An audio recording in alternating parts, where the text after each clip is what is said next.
agissant.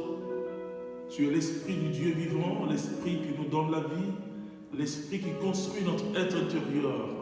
Sois loué, Saint-Esprit. Tu es là, présent parmi nous, Esprit de Dieu, Esprit de Dieu. Tu es là,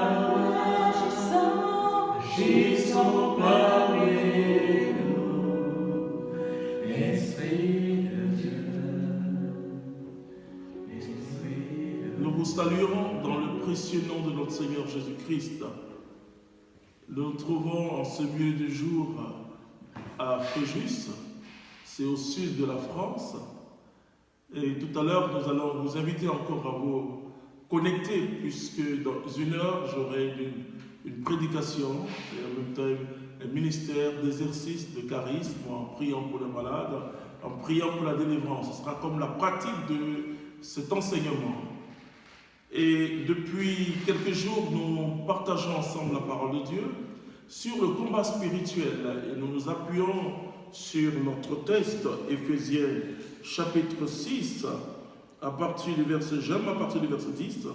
En définitive, rendez-vous puissants dans le Seigneur et dans la vigueur de sa force. Revêtez l'armure de Dieu pour pouvoir résister aux manœuvres du diable.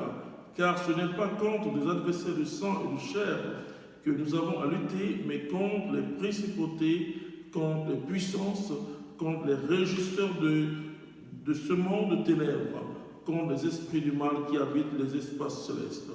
Parole sur notre Dieu. Donc nous avons eu au jour un peu à voir les différents effets démoniaques, ce que j'appelais les effets, et comment le diable attaque, comment le diable nous agresse, et nous avons compris qu'il utilise une méthode simple, c'est toujours nous oppresser et nous conduire dans l'obsession, nous conduire dans le lien, et finalement son but suprême c'est de nous posséder. Mais comme je l'ai dit au jour, la possession est quelque chose de très rare. En 30 ans, j'ai vu très peu de cas véritablement de posséder. Et pourtant, j'ai prié pour des milliers de personnes qui avaient des esprits mauvais. Donc il y a une différence entre une prière de délivrance et un exorcisme. Mais avant de parler des types d'esprits mauvais, je vais d'abord parler de la sorcellerie, puisque j'ai parlé de l'oppression, de l'obsession, des liens, de la possession, mais je n'ai pas parlé de la sorcellerie.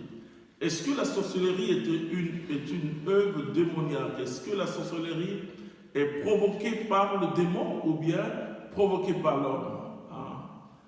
Comme les Anglais le disent, vicious question, c'est-à-dire c'est là la question la plus importante. Oui. D'abord, qu'est-ce que la sorcellerie?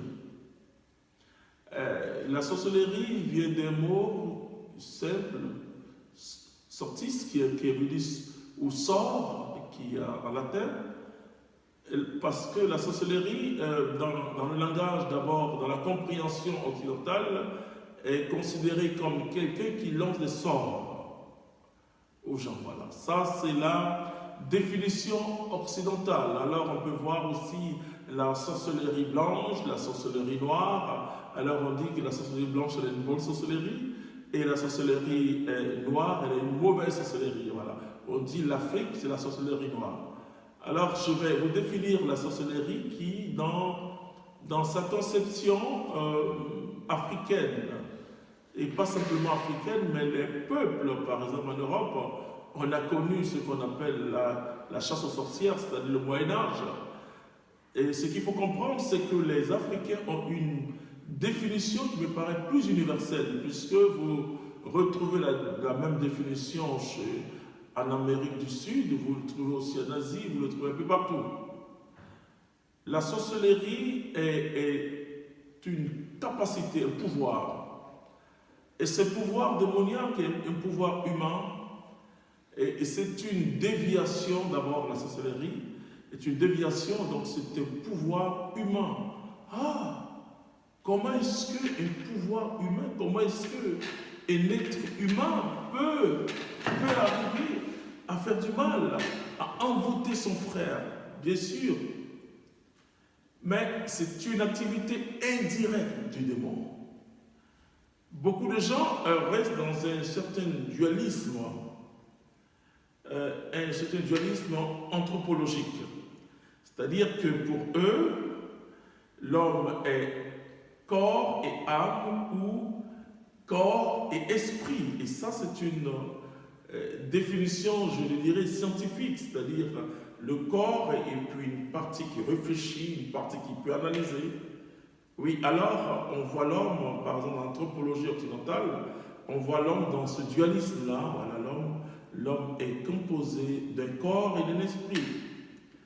Mais la tradition biblique elle-même, quand vous lisez Paul dans 1 Corinthiens, surtout dans 1 Corinthiens, au chapitre 6, vous allez voir que le dernier verset, il dit, il essaie de dire aux hommes de garder leur corps, leur esprit, leur âme et leur corps dans le Seigneur Jésus-Christ. Voilà. Il le dit aussi on le voit aussi quand il parle aux Thessaloniciens.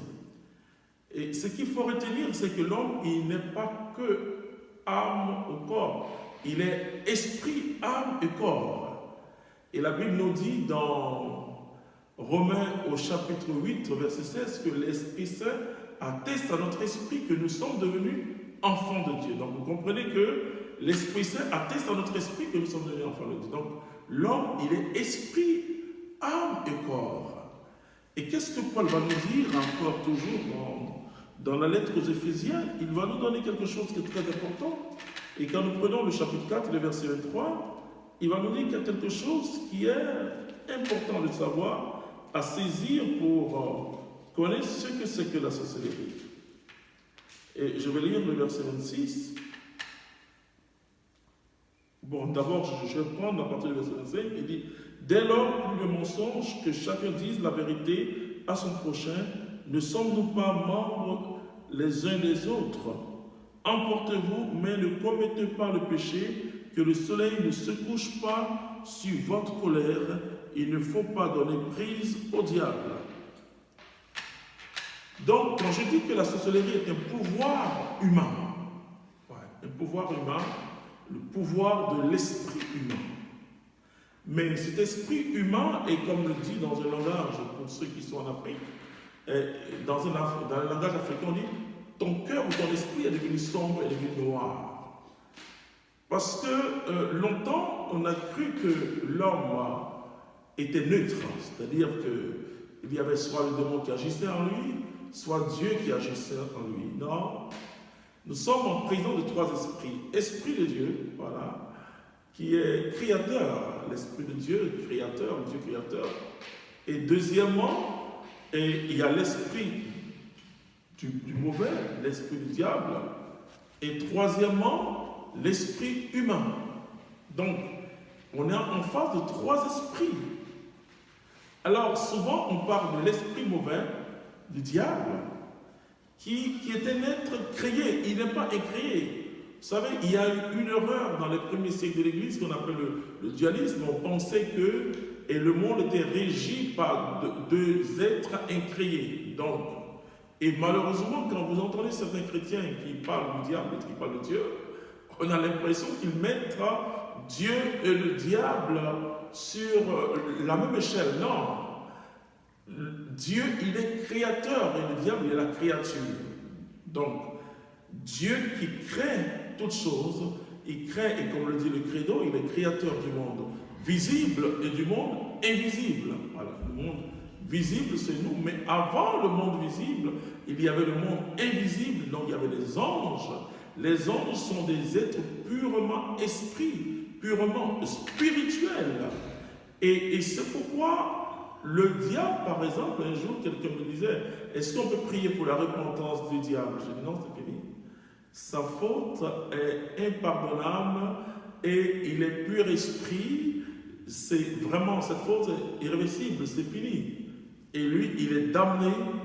Et c'est pourquoi il cherche à entraîner les hommes dans sa condamnation, c'est-à-dire il contamine les hommes. Et comme le dit la parole de Dieu dans Matthieu, et que l'enfer n'a pas été fait pour les hommes, mais pour le diable et ses anges. Matthieu 25, verset 41. Donc c'est fait pour le diable et ses anges. Donc il faut, et je vais vous lire ce merveilleux texte pour que vous compreniez ce que je suis en train de dire.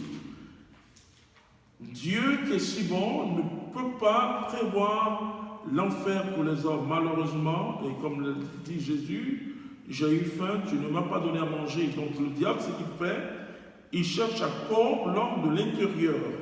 Il cherche à nous corrompre, il cherche à corrompre notre esprit et à nous faire dévier de la droite ligne de Dieu. Vous voyez ce que la parole de Dieu nous dit? Alors il dira encore, là je suis au verset 41 de Matthieu 25, alors il dira encore à ceux de gauche, allez loin de moi, maudits dans le feu éternel, qui a été préparé pour le diable et ses anges. Car j'ai eu faim, et vous ne m'avez pas donné à manger, j'ai eu soif, et vous ne m'avez pas donné à boire, j'étais un étranger, et vous ne m'avez pas accueilli, nu, et vous ne m'avez pas vêtu, malade et prisonnier, et vous ne m'avez pas visité. Voilà, vous voyez donc. Et qu'est-ce que le diable peut faire? Il peut influencer nos décisions. Il peut influencer notre libre arbitre, donc notre volonté, et donc il nous communique ses pensées. Vous voyez ce que Jésus a dit à Pierre, en s'adressant à Pierre, Jésus a vu au-delà de Pierre celui qui avait influencé Pierre.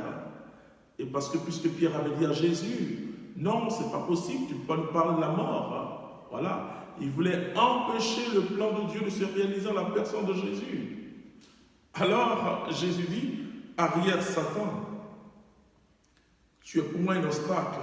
Tes pensées ne sont pas celles de Dieu, mais des hommes. Oui, il essaie de nous communiquer ses pensées. Et comme j'aime le dire, on enseigne souvent que si une parole te trouble, c'est ça que ça vient du diable. Laissez-moi vous dire que c'est faux. Totalement faux. Totalement faux, je le dis en toute humilité. La voix du diable épouse notre nature blessée par le péché et on est d'accord avec cette voix qui me dit œil pour œil, dent pour dent, il t'a fait du mal, venge-toi, ou bien quelqu'un ne t'aime pas et tu dois haïr cette personne. Donc la voix du diable est une voix logique. Je dis bien parce que l'homme n'est pas fait pécheur, l'homme est devenu pécheur. Donc la voix du diable épouse l'homme blessé, l'homme déchu. Et l'homme déchu a pour ami le diable, pas Dieu. Dieu paraît toujours étrange ou un étranger pour l'homme d'abord. Au commencement, c'est quand l'homme rencontre Jésus-Christ et que l'opération spirituelle que Dieu réalise en nous, qui est cette nouvelle naissance, cette notre vie, alors on devient sensible à Dieu. Sinon, notre nature blessée est sensible aux pensées du diable. Et Paul dit, laissez l'Esprit Saint renouveler votre intelligence. Paul dit, ne suivez pas les désirs de la chair, mais suivez plutôt les désirs de l'Esprit, car les désirs de la chair sont contraires aux désirs de l'Esprit, vice-versa. Ça veut dire quoi? Ça veut dire que toutes les fois où je suis ma chair, il y a des chances que je suis en train de suivre le diable, parce que c'est un être créé, ok? Donc, il y a l'Esprit de Dieu qui est au-dessus de tout. L'Esprit du Créateur qui crée l'homme et qui crée aussi, avant l'homme, a créé d'abord les êtres angéliques qui sont des purs esprits. Il y a eu une rébellion. Qu'est-ce que la parole de Dieu ou la tradition de l'Église veut dire quand on parle de la rébellion? Personne n'était là-bas. Mais par la sagesse de Dieu et de l'intelligence, cette rébellion, on sait que par l'Écriture, vous savez, l'Écriture ne nous dit pas pleinement, mais il y a des ouvertures. Par exemple, quand vous lisez Ézéchiel chapitre 28, à partir du verset 11, c'est comme une fenêtre qui s'ouvre, il y a une rébellion parce que le diable, il avait tout, et il était comme premier ministre entre guillemets de Dieu. Il était avec Dieu, il avait du succès, il s'appelait Lucifer. Vous savez, Dieu, sa souveraineté, c'est notre liberté. Dieu nous a créés libres. Et donc l'homme, ou comme le diable, c'est librement que nous avons péché. C'est pourquoi, puisque nous avons péché librement, nous devons répondre aussi devant Dieu. Pour le diable, il n'y a pas de solution. Pour nous, il y a une solution à travers Jésus-Christ. Donc la repentance est possible. Et c'est pourquoi le diable ne peut pas se repentir. Il n'est pas programmé pour ça. Mais nous sommes image ressemblante de Dieu. Vous voyez, Dieu, pas que Dieu revienne sur sa décision, mais nous étions tous appelés à la mort. Dieu fait venir son Fils et quiconque accepte Jésus-Christ n'est plus jugé. C'est comme si Dieu retire son jugement. Donc, l'homme étant la ressemblance de Dieu a cette capacité de revenir en arrière. Parce que la repentance, c'est revenir sur le droit chemin. Revenir en disant, Seigneur, contre toi et toi seul, j'ai péché. Voilà. Quand l'homme décide d'aller par la grâce de Dieu, la théologie catholique nous dit pas de l'autocommunication de Dieu, c'est quelque chose de très difficile à comprendre. Mais cette grâce même de se repentir, ou cette grâce d'accepter Jésus-Christ, n'a pas sa source en l'homme, mais à sa source en Dieu et par le Saint-Esprit qui est là. Et quiconque aujourd'hui invoque Dieu peut être sauvé. Mais pour invoquer Dieu, c'est l'Esprit de Dieu qui nous révèle, et comme le dit l'apôtre Paul, que Jésus-Christ est le Messie. C'est l'Esprit de Dieu qui nous dit que Jésus est le Messie, parce que l'Esprit Saint vient pour glorifier Jésus. Intéressant ça. Donc, l'homme a un esprit. Et c'est sa partie spirituelle. Et quand vous lisez Paul, il dit, cherchez les œuvres, ne vous laissez pas entraîner par les œuvres de la chair, mais cherchez les œuvres à vivre selon l'esprit, c'est-à-dire à produire les œuvres de l'esprit.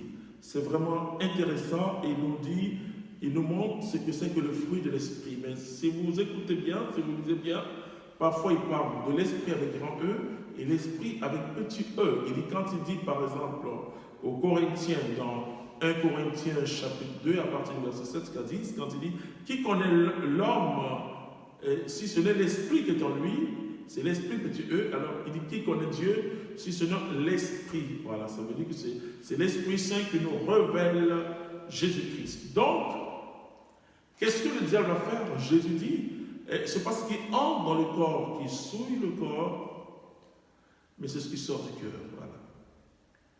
Et il va le dire dans Marc au chapitre 7, et c'est très intéressant ça, il faut lire ce texte du verset 1 jusqu'au verset 15, c'est quelque chose d'extraordinaire parce que les pharisiens et autres faisaient des reproches aux disciples de Jésus en disant mais comment vous pouvez manger sans vous laver les mains? Voilà.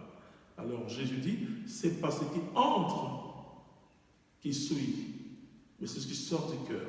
C'est le cœur de l'homme. C'est là où le diable, quand nous lisons la Bible, on dit, en parlant de Judas, on dit, et le diable est entré dans son cœur. Ouais, c'est le cœur de l'homme.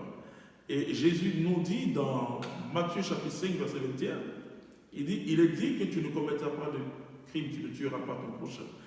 Mais je te dis que si tu te mets en colère contre ton frère, tu es passible de jugement. Voilà. Ça veut dire quoi? Et ça se complète par cette parole de Paul dans Éphésiens 4, 26, qui dit que si vous mettez en colère, ne péchez pas. C'est-à-dire que, parce que quand on se met en colère, on peut maudire. Et il dit, ne dormez pas avec votre colère, pour ne pas permettre au diable d'agir en vous pendant la nuit. Voilà. Donc, comme je l'ai dit, qu'il n'est pas fort. Je dis aux chrétiens, c'est Jésus qui est fort. Le diable profite de quelque chose. Quand tu as une blessure intérieure, quand tu es fâché contre une personne, quand tu es en colère, il profite. Il profite, je le dis souvent aux gens, quand tu es en colère, comment tu dors, quelle position tu prends? Ah oui, et la plupart disent, je dors sur le dos parce que je suis un peu étouffé.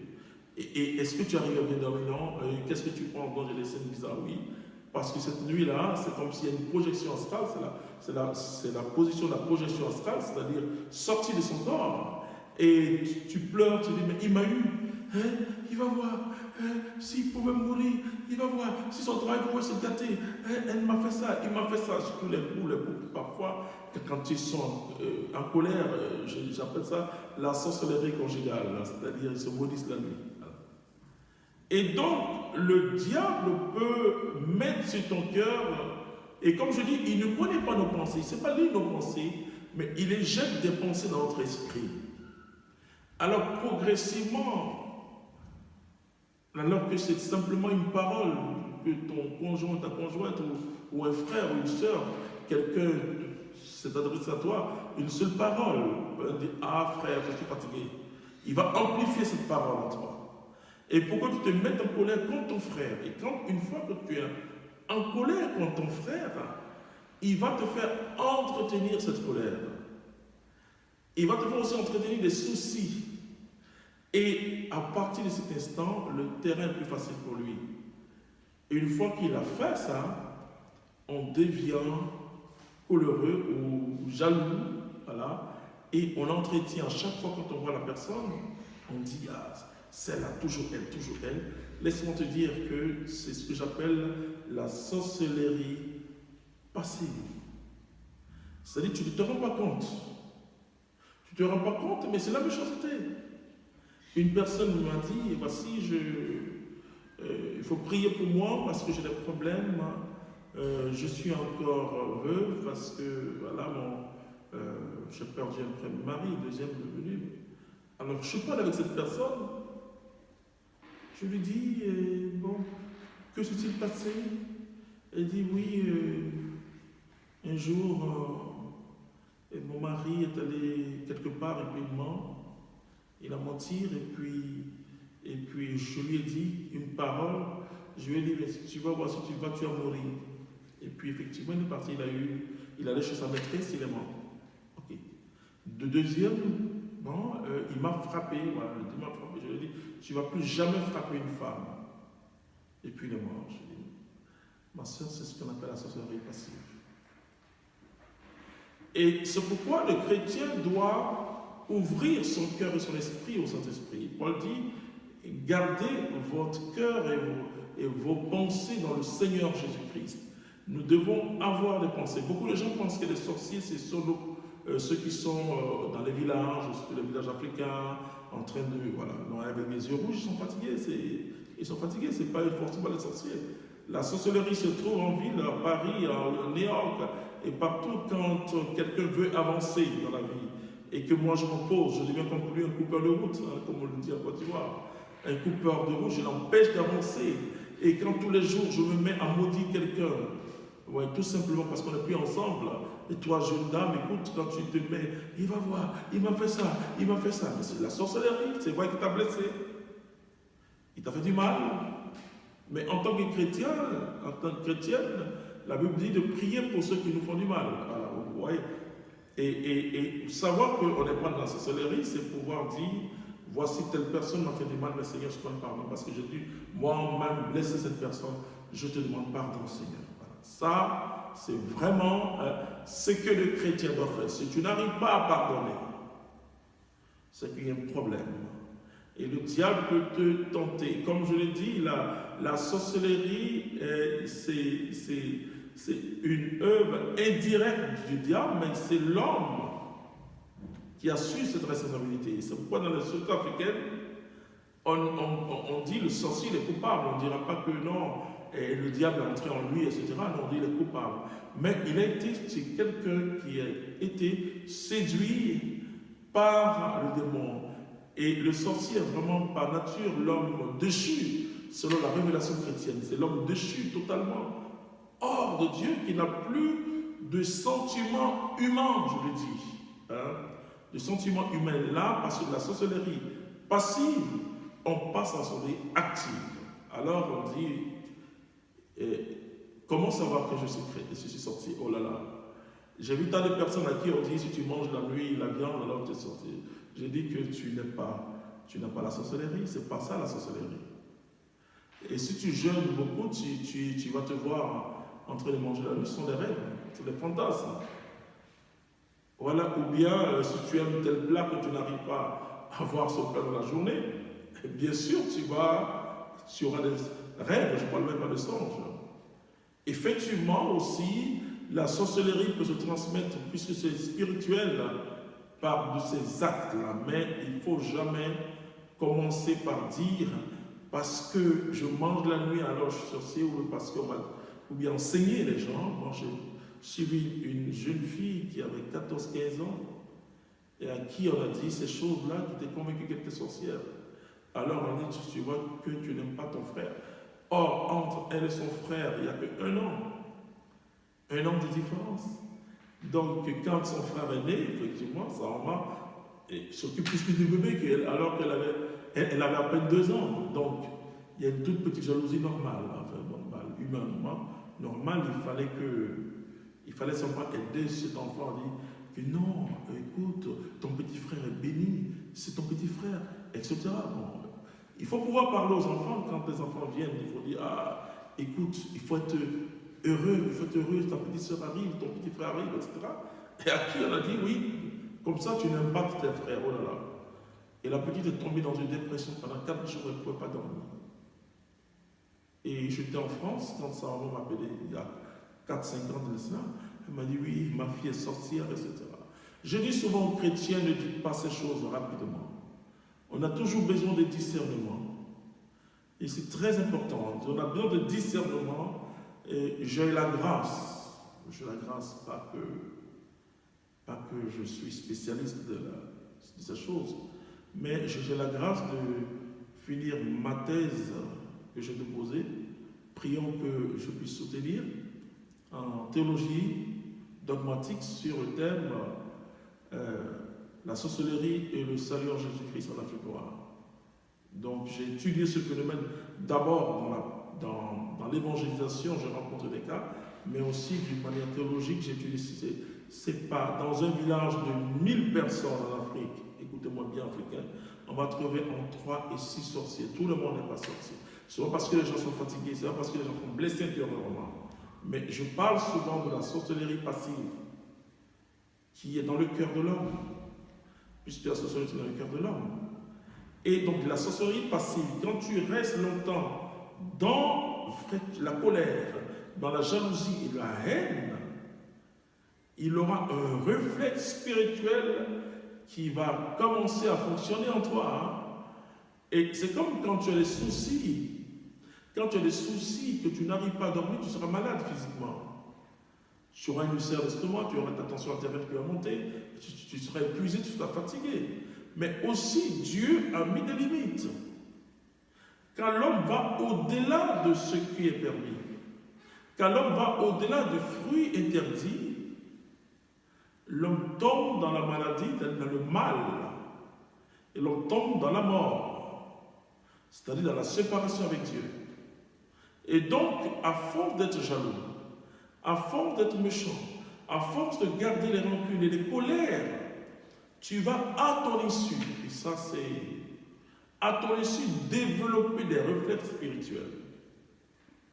Dans mes enquêtes, pour les êtres sorciers, les ex-sorciers, parce que beaucoup sont convertis, et ils vous disent, quand on leur pose la question, mais comment tu pratiques la sorcellerie? Ils disent par exemple, je veux qu'il ait des douleurs à la tête et puis commence à avoir des douleurs à la tête. Je lui dis, mais par quel mécanisme? Il me dit, mais je ne sais pas, mais je vous dis.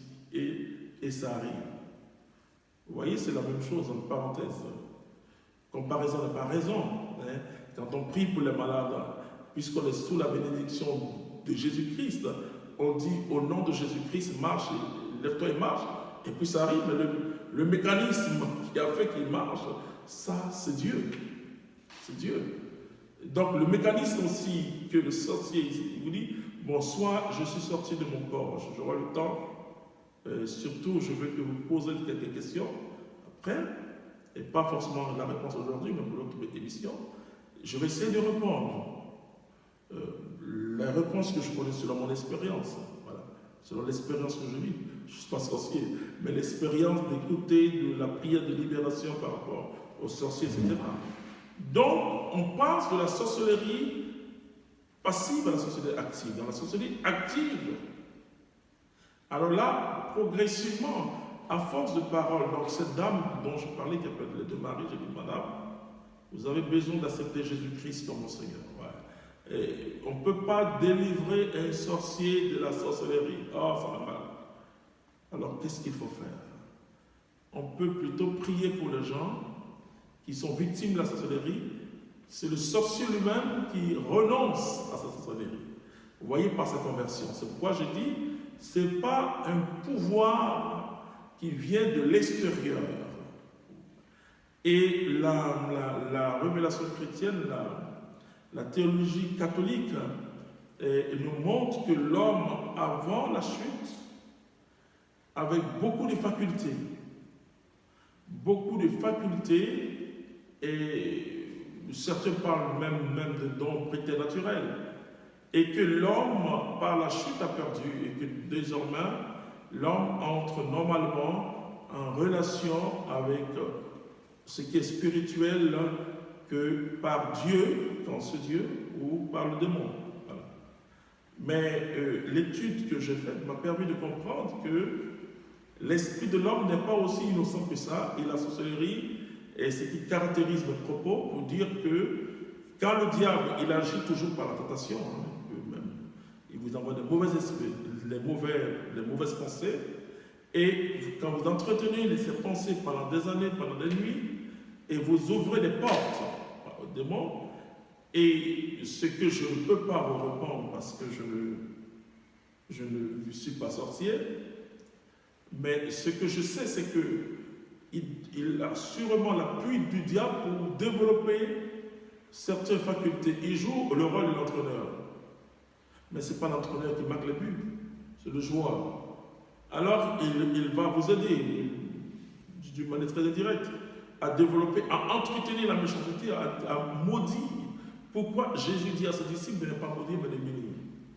Alors, parce que quand vous commencez à maudire, quand vous lancez des mauvaises paroles contre vos enfants, et le diable peut les récupérer. Il va les récupérer à quel niveau? Il va vous convaincre. Il va vous convaincre que votre enfant est mauvais, et si vous continuez à dire, à lancer ces paroles, alors que vous avez un droit de bénédiction sur votre enfant, vous n'avez pas un droit de malédiction, vous avez un droit de bénédiction, que vous ne bénissez plus votre enfant, et que vous faites que maudire, parce que vous êtes son père, vous avez certains droits sur lui, et s'il n'a pas le Seigneur Jésus-Christ, et surtout sur la malédiction est fondée, ça va rentrer. Voilà, ça va rentrer. Donc, on devient sorcier totalement par la méchanceté, par la haine et par tous ces sentiments qui touchent notre cœur, tous ces sentiments qui oscillent sur notre vie. Et effectivement, on va se voir maintenant avec d'autres personnes en train de peut-être de manger peut-être. Mais ça, vous voyez que c'est vraiment pour l'affirmer, il faut tout un cheminement, il faut expliquer ces choses d'abord, au lieu de dire aux gens, et quand tu manges la nuit, c'est que tu es sorcier. Non, c'est pas vrai. Voilà. Donc, comment lutter contre la sorcellerie? On me pose la question, comment lutter contre la sorcellerie? C'est l'évangile. Aimez vos ennemis. Si tu aimes ton ennemi, on me dit, est-ce qu'il faut envoyer le feu contre le sorcier? Je dis, c'est esprit contre esprit, pouvoir contre pouvoir, parole contre parole. Si vous voulez vaincre, entre guillemets, vaincre dans ce sens, c'est quoi? Parce qu'on n'a pas lutté contre la chair et le sang. Vaincre, c'est quoi? Vaincre l'esprit qui, en cet être humain, te fait du mal, commence à aimer cet être humain. Priez pour ceux qui vous persécutent. Demandez pour lui les bénédictions de Dieu. Bon, d'autres ont une méthode. Et en envoyant le feu sur les sorciers, mais moi je n'envoie pas le feu sur les sorciers. Mais je dis aux sorciers que si tu veux tuer, parce que Dieu ne va pas laisser son enfant mourir, hein. Alors sois tranquille, hein. Dieu ne va pas te laisser mourir. Dieu n'a pas laissé un sorcier te vaincre. Mais je te dis de prier pour le sorcier. Alors qu'est-ce que je dis? Si tu ne pars pas, ça sera un retour à l'envoyeur. On se comprend. retour à l'envoyeur. Bon, généralement, et comme ils sont très méchants, ils partent, parce qu'ils savent que retour à l'envoyeur, c'est tout ce qu'ils souhaitent pour toi, le mauvais qui a joué sur leur vie. Donc, ils partent. Malheureusement, il y en a qui sont têtus. Voilà. Et malheureusement, ils sont plus de ce monde. Voilà. Je referme la parenthèse. Parce que Jésus protège. Il ne veut pas la mort. Dieu ne veut pas la mort des pécheurs. Mais Dieu oppose qu'on tue son fils ou sa fille. Alors toi qui étais victime de la sorcellerie, la seule façon c'est de retourner à Jésus. C'est parce que le sorcier aussi ne peut pas entrer t'attaquer s'il n'y a pas d'ouverture. Ok. Donc je finis maintenant rapidement en parlant des catégories d'esprit. Mais je parle surtout en Afrique ou ailleurs aussi, j'ai vu, on parle de mari de nuit ou de femme de nuit. Voilà. L'esprit succube comme l'esprit incube. C'est dans la mythologie grecque, c'est-à-dire que le démon mâle et le démon femelle. Donc ça existe dans la mythologie grecque, mais ce phénomène est récurrent en Afrique. Alors, quelle est leur identité? Quelle catégorie d'esprit? C'est simple, ce sont des esprits impurs. Et donc, quand Éphésiens nous parle de ce genre d'esprit, je vais vous expliquer le plus simplement possible pour vous dire qu'un esprit ne peut pas être ni mari ni femme. Mais je vais vous expliquer ce qui se passe réellement et comment lutter contre ça. Ce qui t'intéresse et ce qui m'intéresse moi aussi, c'est que ces esprits ne viennent pas dans ta vie. Alléluia. Et pour cela, ouvre ton cœur à Jésus-Christ et tu verras ce que Jésus faisait. Ce que Jésus a fait pour toi. Alléluia.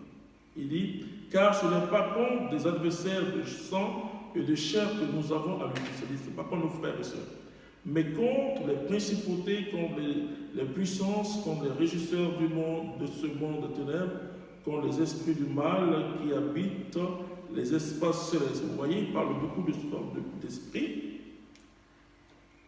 Là, il y a beaucoup de catégories d'esprit, mais je vais m'appuyer simplement à partir de l'expérience que beaucoup vivent, l'expérience dramatique d'esprit de Marie de nuit, etc. Ce qui m'intéresse, c'est leur source. Comment ces esprits-là viennent dans la vie de quelqu'un? Comment ces esprits-là viennent dans la vie de quelqu'un? Bon, et ce que les gens peuvent dire, ils disent, bon, il couche avec moi comme si c'est un homme, il couche avec moi comme je couche avec une femme, voilà. Il couche avec moi comme je couche avec un homme. Donc, et vraiment, on a des sensations physiques, on a tout ce que tu peux sentir dans une relation physique réelle. Voilà. L'expérience a montré que ce sont soit des esprits qu'ils appellent des esprits générationnels, j'aurai le temps, on a tout le mois de juin, l'esprit générationnel, ou simplement des esprits que je contracte, que j'appelle les esprits aussi impurs. Je vais parler de comment ces esprits générationnels se comportent en esprit impur, et donc que je contracte par les vices, par la pornographie, par tout ce qui est pornographie, tout ce qui est vice, masturbation et beaucoup d'autres choses. Ou les désirs impurs qu'on a sur une personne, parce que Jésus dit ceci, il est dit que tu ne commettras pas d'adultère, mais moi je vous dis que celui qui regarde la femme de son frère avec envie a commis déjà l'adultère. Vous voyez, Jésus dit, quand tu regardes une femme avec envie, tu as déjà commis l'adultère. Ah oui, effectivement, les Juifs ont dit, mais beaucoup de gens, quand vous leur dites, ils disent, ah bon? Les esprits générationnels qui se retrouvent comme esprits impurs, c'est quoi? C'est qu'il y a des alliances anciennes. Le baptême, écoute-moi bien, le baptême brise les alliances parce que par le baptême, nous devenons immaculés. Mais malheureusement, après le baptême, nous retombons dans nos vices, dans nos pratiques, dans les pratiques ancestrales. Or, l'Écriture nous dit que s'il y avait un de bon, il y avait 7 autres. Donc, imagine s'il était 4, 5, et donc ça se multiplie. C'est-à-dire, il dit la condition seconde de cette personne est pire que sa première condition. Et c'est ce que nous voyons aujourd'hui, malheureusement, dans la vie de beaucoup de chrétiens qui souffrent, qui vivent des tribulations, des grandes souffrances, qui prennent des engagements. Seigneur, je vais être pur, je ne veux plus mener cette vie, mais qui n'arrivent pas. Donc, tu as besoin, et Paul dit, qui va nous sauver sinon Jésus. Tu as besoin de refaire ton expérience, ton alliance avec Jésus. Tu as besoin d'ouvrir ton cœur et recevoir Jésus et te confesser normalement, et l'esprit impur va partir. Donc l'esprit que tes parents ont adoré, parce que qui sont en alliance avec ces esprits-là, ou bien que toi-même tu as contracté après par des alliances, il y a des droits, il y a des devoirs. Et cet esprit vient auprès de toi. Il te suit.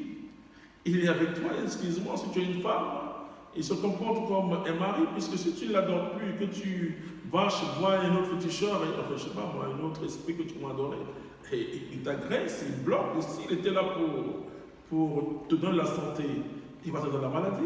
S'il était là pour que tu te maries, mais il va te bloquer parce qu'il sera comme ton mari, puisque tu ne l'adores pas. Et le problème, c'est que beaucoup de chrétiens ils disent, j'ai rompu mon ancienne vie, je ne fais plus de l'adoration.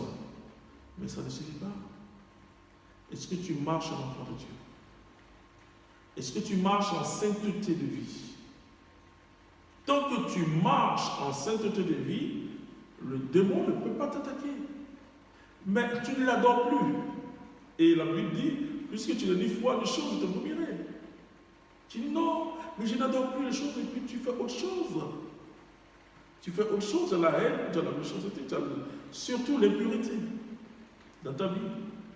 Moi, je ne prêche pas la morale, je prêche l'évangile.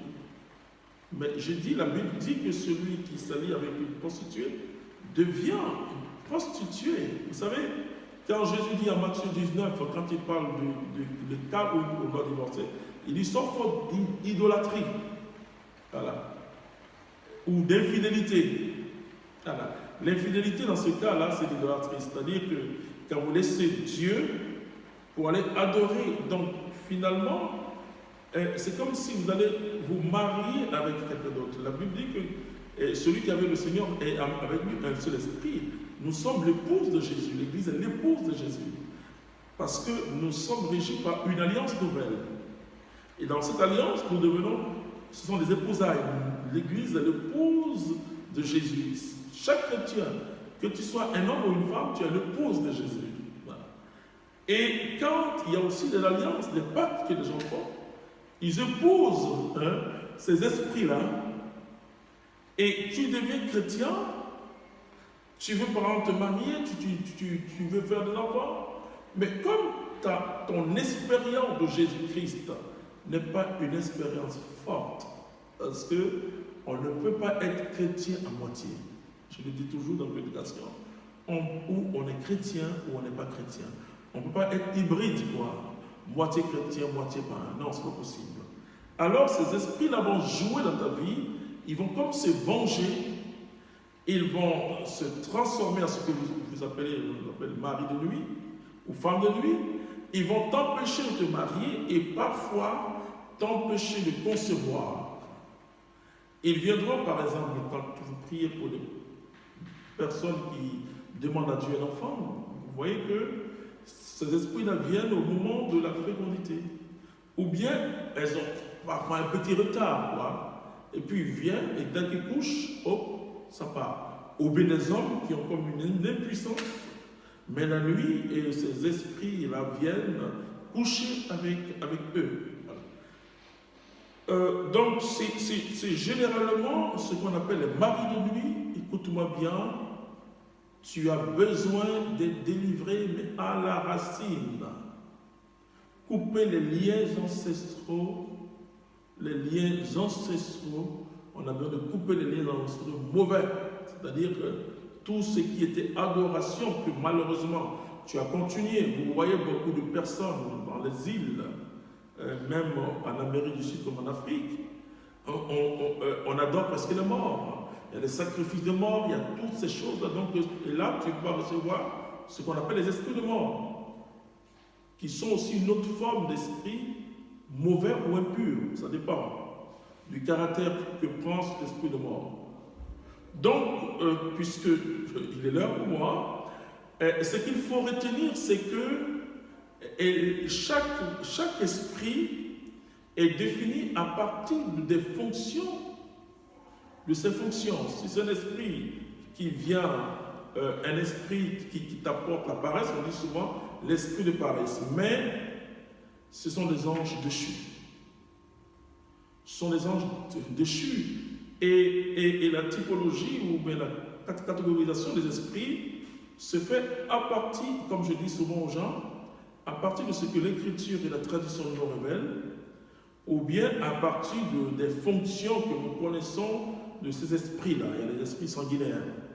Mais quand vous remontez, vous voyez que soit ce sont des esprits générationnels, ou bien dans le comportement de la personne, même la contractité des esprits, par trop d'ouverture, par exemple, une personne qui veut coûte le pouvoir, il sera séduit par Belzébuth, voilà, etc. Donc, donc les esprits portent le nom en fonction de ce qu'ils font de mauvais dans la vie des hommes. Je t'invite tout à l'heure à suivre avec nous, à participer à cette évangélisation à Fréjus, parce que dans 1 heure de temps, je vais prêcher et tu seras en direct encore avec nous.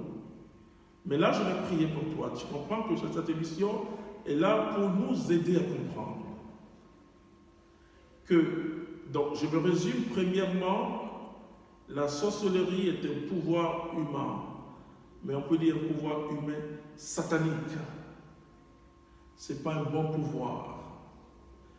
Et on peut naître avec des prédispositions.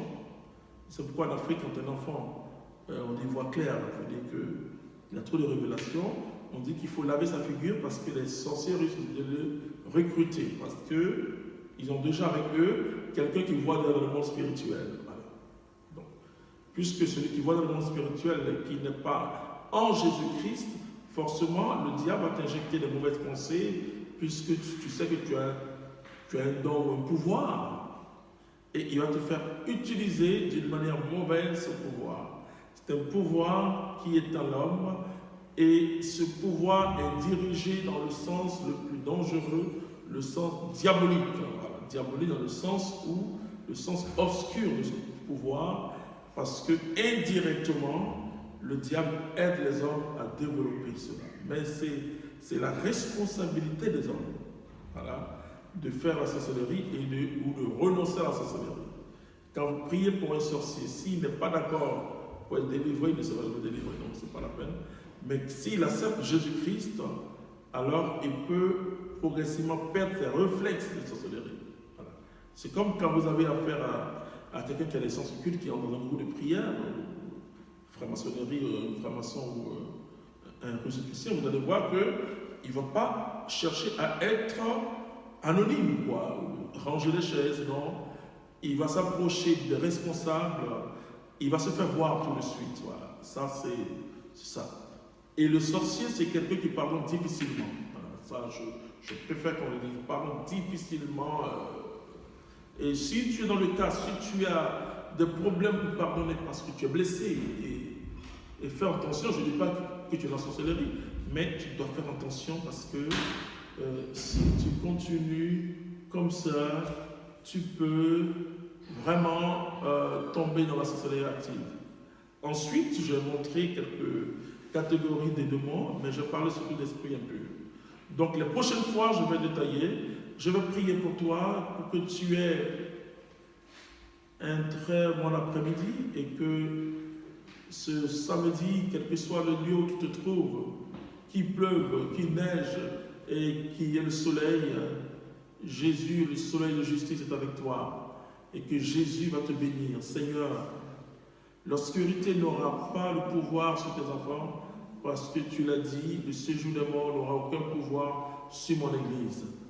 Merci de te servir de cette émission pour bénir tes enfants, pour leur communiquer la connaissance. Je prie pour toi, mon frère, ma soeur, qu'aucun sorcier ne t'attaque désormais. et que tu aies toujours la victoire sur tous ceux qui t'attaquent, que tu aies la victoire de l'amour, la victoire de la puissance de Jésus sur ta vie. Je prie maintenant pour que tous les esprits impurs, les esprits générationnels soient brisés dans ta vie au nom de Jésus-Christ de Nazareth. Je prie pour que tu entres ta bénédiction, ce que tu as demandé à Dieu par la prière maintenant et par le pouvoir de Jésus-Christ. Je t'affirme que Dieu te comble, il te donne au-delà de ce que tu attends de lui. Crois et cette nuit, dors paisiblement parce que l'ange de Dieu te couvrira et la Vierge Marie sera avec toi. Tu es une personne bénie de Dieu. Crois que tu es béni de Dieu. Crois que les sorciers ne pourront rien. Crois que le diable ne pourra rien contre toi parce qu'ils ont tous été vécus par Jésus sur la croix. Que Dieu te bénisse éternellement. Amen. On se retrouve mardi. Alléluia. Et